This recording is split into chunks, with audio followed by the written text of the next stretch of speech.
week, and then throw in an overseas trip real quick.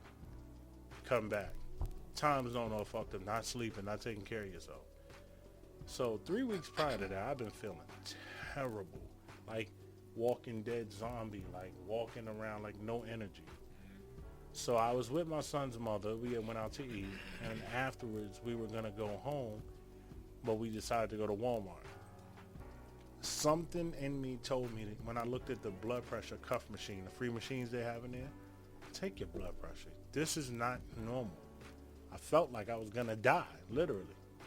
I was walking around. She was telling me, like, if you look bad, I know something wrong with you. And I'm like, yeah, I feel it, but, you know, I Googled it. I'll be all right.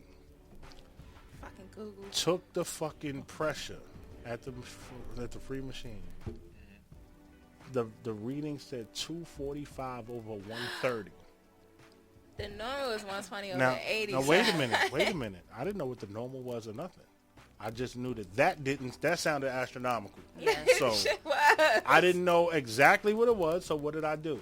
I Googled it. Oh my God. But guess what? Google told me that I ain't like.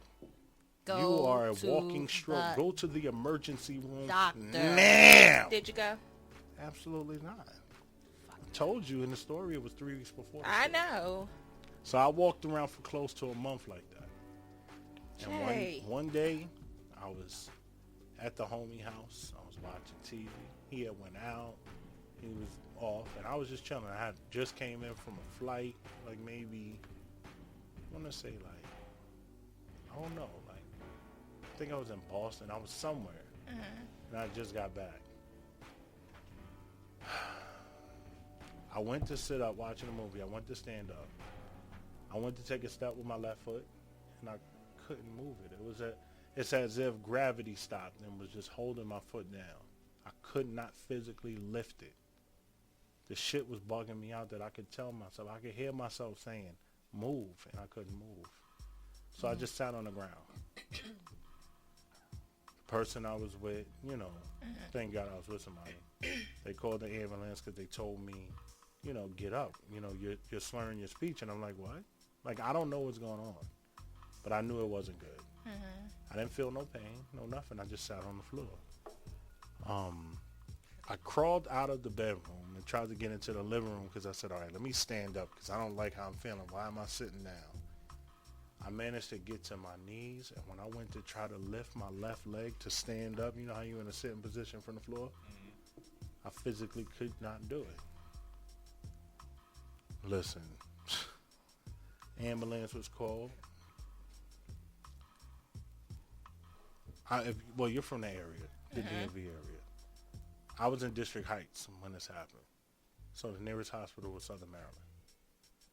The ambulance was called. They didn't come get me until 45 minutes after the call was placed.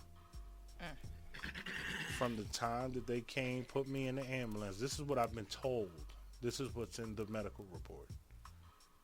After 45 minutes, they got me. They brought me to Southern Maryland, got me in the hospital room, and assessed me and realized that I had stroke and a brain hemorrhage, that they were not professionally able to handle that. So they had to get me airlifted to Georgetown. The helicopter wasn't handy at the time. It was in use. Took them another hour to get to Southern Maryland to airlift me to Georgetown, which took another 30. Got into the brain injury ICU unit. The average time that you have from when you have a brain injury, when blood is on your brain, to live fully functional or to live as a vegetable, either or, whichever one comes first, is about 35 minutes on average. It took me almost 3 hours before I could get the proper medical care. How the hell am I here? Yes. You see what I'm saying? Just off of that alone. Every minute counts. Every minute counts, so it takes 35 minutes. I got 3.5 hour extension time. Huh? I'll take it because I'm here. But, so I don't know none of this is going on. The last thing I did remember was telling the black EMT dude, I said, yo, my brother, if something happened to me, my phone is unlocked. Call my mother, let her know, you know, this happened to her son.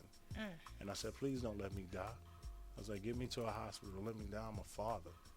You know what I'm saying? I got kids. I was just shy of being 35 years old. And I just remember the feeling of this can't be happening. This is not how I could go out. Like, no, hell no. Me? Now, Jay Gatsby speaking, not the great one. You know what I'm saying? But Jason, crybaby. The crybaby Jason came out scared for my life.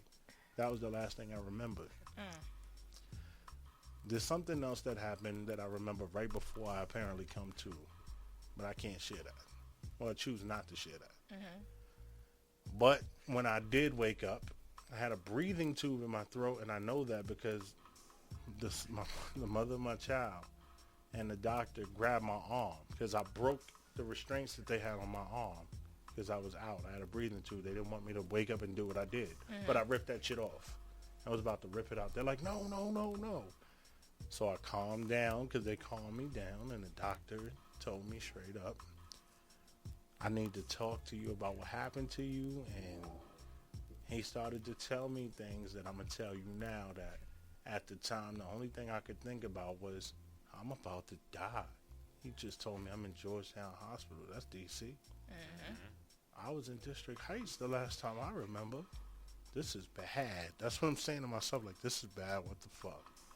Doctor says, Mr. Ballard, you had a stroke and you had a brain hemorrhage. You can't use the left side of your body, apparently, because when we did our test, it's just paralyzed. You can't walk. And I'm like, what? The only thing I really knew about a stroke was that my education of it, when you lost a side, it didn't come back. I didn't know that you could rehab. So he said, that's not it. He said, the reason why you had a stroke, did you know you were diabetic? And I was like, it's never been diagnosed to me, but I had knowledge, and I told him what I did. And he said, well, here's the problem. Your diabetes was untreated apparently for at least 5 to 10 years. And I'm like, how could you? Oh, my God. I said, how could you assess that? He said, your blood sugar count was 800. Let that marinate. Wow. Let that marinate. So that should have took me out a long time ago, because the average now when I take my blood sugar is supposed to be at 97, and mine is around 96. Oh, my God. What about the consistency? The blood was the consistency of honey is what that man told me. And he said, what happened to me is that there was such sludge in my body as far as the blood that going through your blood vessels, shit gets clogged. So the blood, all the blood flow in your head controlled in the front temporal lobe. The blood had nowhere to go but up, and I popped my top literally. Oh, my God. All because I didn't go to the doctor to get treated. Had I knew I was a type 2 diabetic, they'd have gave me oral medication that I now take that keeps my blood sugar at perfect condition. But I wanted to be hard-headed and stubborn, Jason, and not do exactly what you knew you were supposed to do. And so many black men that I'm around on a day-to-day basis don't even know what's wrong with them or if something is wrong with them. And you have to just take 30 minutes out of your fucking day and just go get poked to get some blood. Let them tell you everything is okay, or if it's not okay, early prevention for anything is everything, because it could be treated. I didn't have to almost die, but my stubbornness and my fear did that, and I almost died. There's a lot more to this story. We do not have the time. That's when I'm like, damn, I'm mad that we almost out of time. We only got like 5 more minutes. Listen. But Friday, we have 2 hours. Oh, we can do what the fuck we want. We can do it's fuck your feelings Friday. Listen, and so fuck their feelings. We continuing on Friday. It gets real with this story because there were things that I was exposed to being in a hospital for 2.5 months psychologically. I was situationally depressed in the hospital for almost 3 months. I'm a Sagittarius, and I'm also the great one. I cannot take confinement. It does not work for me. I have to be able to do what I want to do when I want to do it. That's the way I live my life, and that was taken away from me. So it was mental anguish, and that led to depression and a lot of shit that I learned about myself through a traumatic experience. And if I could prevent one person that I know or don't know, then I'll serve my purpose of why God left me here, because I'm not supposed to be here medically. In 4 years, I've seen about 8 to 10 different doctors of some sort that have to know my medical history, dentists and all that. Every therapist, every dentist says, Mr. Ballard, if you don't believe in God, which I of course do, but they say, listen, it defies our medical understanding. You should not be here for so many different reasons. Mind you, I'll give you a quick nugget before Friday. part of diabetes fucks up your kidneys, right? This young lady here, what do you do for a living? A dialysis social worker. Do you see a lot of people 34 and younger, maybe? Yes, we have people age range from 21 up into the 90s. You see what I'm saying? And just working in in that setting, and working in the hospital field for probably almost 10 plus years. Over the past few years, end-stage renal disease it's skyrocketing, and it's young people. So let me ask you this question. The doctor told me a part of what was wrong with me. My kidneys was 5 times worse than the average man.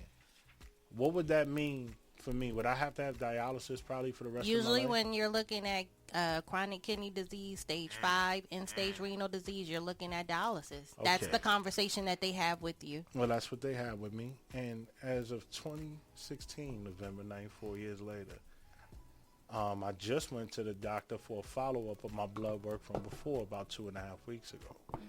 The doctor told me that my kidney is functioning the same way it was the last time that I went to the doctor. It's 10 years my junior. How do you go from stage 5 or 5 times worse than the average man kidney disease and turn back the clock 10 years? God has me here for a reason. I feel like somebody has to listen to what I'm saying and go get themselves checked out, because I'm not supposed to be allowed to tell somebody about that. I was in a hospital with people that had minor strokes, what the hospital classified as minor. I was in there with a 16-year-old pregnant girl whose baby died because she had a stroke. All right, Shane. She can't talk. I want you to get into as much as possible. That's why I said Friday. We just definitely is going to have to do a 2-hour dedicated to it. Because it gets ugly. We're going to have to do that. Unfortunately, it is our time to go. It is our time. And that's another reason, guys. Make sure you tune in Friday. Yeah, tune in Friday. It's going to be a special thing. We're going to mix it up, too. Because this story gets told in parts. I have to jump around from time period to time period. So when we get into it, we're going to get into it. Yeah, all right, guys. But this is your girl, Day, Miss Sophisticated. Represent DC. This is Keith Simon, Sweet and Sassy. Enjoy your evening. See you on Friday. This your boy, Jay, the Rockstar ATL. Stand the fuck up. Got love for all y'all. Zone 1 through Zone 6. I'll holler and see you when I see you. Yeah, we out of here, man. Thank y'all for tuning in. And listen, come back with us on Friday. We got 2 hours to get stupid. That's what we do up here. And just go get checked out. Yeah, go to the doctor. Don't let Please fear. Go get a physical. To the doctor. Don't let fear paralyze you. Only time I'm going to stop going is when I turn 45. Because ain't nothing let's that get into that Ace D real quick. And then we're going to go into D-Boy Mamacita. Until next time, we out. Fellas, y'all know I'm talking about that.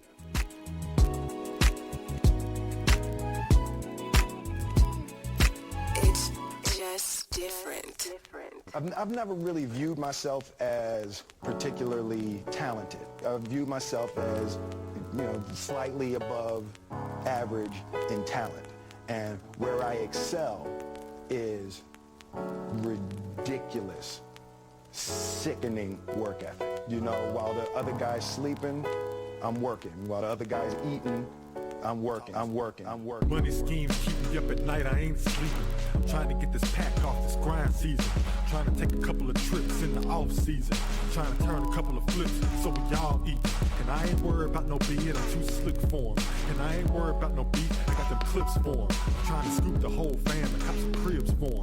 Take my kids to the mall and cop some kicks for 'em. So I'm gonna dig into the mud and I'm gonna get it, nigga. And fair warning, if we at it, I'm gonna end it, nigga. And I ain't no gangster or no thug, I'm just about mine. So we gonna shoot each other or what? Don't be asinine. I might roll this loud up so I can ease my mind. Maybe entertain the chicken head to pass the time. Wheels still turning even when I'm deep up in it. 10 toes down, you ain't gonna see me for a minute. It is what it is.